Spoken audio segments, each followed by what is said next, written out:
हर चुनाव के साथ देश के ऊपर कर्जा बढ़ता जा रहा है। जब मैंने फ्रीबीज के खिलाफ पीआईएल फाइल किया था तो भारत के ऊपर 150 लाख करोड़ का कर्जा था। अभी मैटर कोर्ट में चल रहा है और इस समय भारत के ऊपर 250 लाख करोड़ का कर्जा हो गया है। इलेक्शन के समय पॉलिटिकल पार्टियां आंख बंद करके वादा कर रही हैं।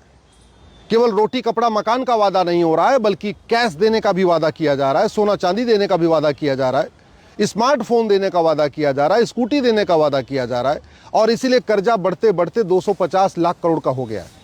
इसलिए आज मैंने माननीय सुप्रीम कोर्ट से आग्रह किया है कि तत्काल ये जो फ्रीबीज की पीआईएल है इसके ऊपर सुनवाई बहुत ज़रूरी है। मैंने ये भी कहा है कि सबसे पहले एक एक्सपर्ट कमेटी बनाई जाए या एक जुडिशियल कमीशन बनाया जाए जिसमें सुप्रीम कोर्ट के रिटायर्ड जज भी हों, फाइनेंस कमीशन के चेयरमैन हो, लॉ कमीशन के चेयरमैन हो, आरबीआई के गवर्नर हो, चीफ इलेक्शन कमिश्नर हो।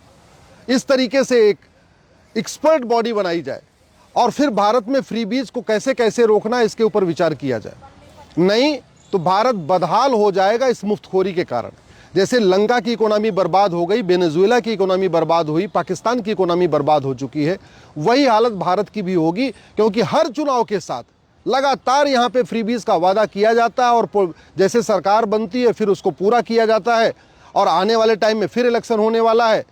और जहाँ जहाँ इलेक्शन होगा वहाँ अभी से ही फ्रीबीज के वादे शुरू हो चुके हैं और फ्रीबीज में पूरा कंपटीशन चल रहा है। एक पार्टी कहती है हम 1000 रुपये महीने देंगे, दूसरे पार्टी कहती है हम 2000 रुपये महीने देंगे, तीसरी पार्टी कहती है हम 3000 रुपये महीने देंगे और देश के पास पैसा है नहीं। इसलिए इसको रोकने के लिए बहुत ज़रूरी है। अब समय आ चुका है कि जन कल्याण के लिए क्या क्या ज़रूरी है इसके ऊपर एक पूरा गाइडलाइन बने, क्योंकि लोगों को अच्छी सड़क नहीं मिल पा रही है, लोगों को शुद्ध दूध नहीं मिल पा रहा है, लोगों को शुद्ध अनाज नहीं मिल पा रहा है, लोगों को जो है शुद्ध पानी नहीं मिल पा रहा है, लोगों को अच्छा स्कूल नहीं मिल पा रहा है, सरकारी स्कूल बदहाल हैं, सरकारी हॉस्पिटल बदहाल हैं, सड़कें बदहाल हैं और लोग मुफ्त में वादा करके सीधे बैंक के खाते में 1000, 2000, 3000 रुपये भेज के और उसके बाद चुनाव जीत ले रहे और फिर जो वादा किए रहते हैं उसके बाद जैसे सरकार बनती फिर उसको वादे को पूरा कर दिया जाता है। इसलिए हमने ये भी कहा है कि एक स्टैंडर्ड मैनिफेस्टो का फॉर्मेट बनाया जाए, क्योंकि अभी कोई मैनिफेस्टो का फॉर्मेट ही नहीं है और उस मैनिफेस्टो में हर पॉलिटिकल पार्टी लिखे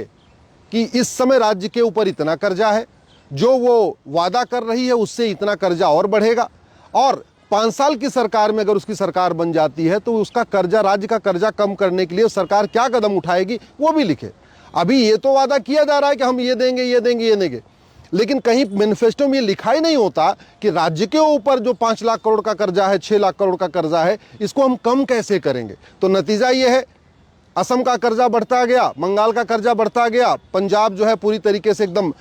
बदहाल होने की कंडीशन में आ चुका है। कई राज्यों में वेतन देने के लिए भी पैसा नहीं है, कई राज्यों में पेंशन देने के लिए पैसा नहीं है, राज्यों के पास इतना पैसा नहीं है कि सरकारी हॉस्पिटल को ठीक कर सकें, सरकारी स्कूल को ठीक कर सके, ठीक से सड़क बनवा सके। हाँ, सीधे सीधे पैसा ट्रांसफ़र करके, सीधे स्कूटी